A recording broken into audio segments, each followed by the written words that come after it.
Oh my god, this is so messy. How to read it? Don't worry, one line will solve your problem. From pprint, import pprint. Instead of print students, we'll do pprint students.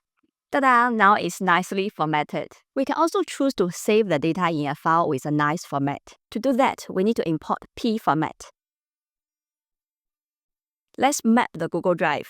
This is a file we are going to save the information to. Format data equal to pformat students with indentation equal to 2. For every level, I'll move 2 spaces as the indentation. Now with open file in writing mode, that will create a new file for us.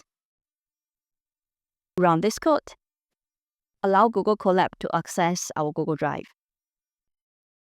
Now go to our Google Drive, and we have this data here. Let's open the data. You can see the data is nicely formatted.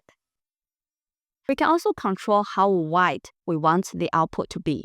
For example, if I have this long list of fruits, I'll do pprint long list width equal to 30. This will make sure the output is 30 characters wide. We can also control how deep we want to go to. For example, this deep data has 4 levels, but we are only interested in the first 2 levels. Pprint deep data depth equal to 2.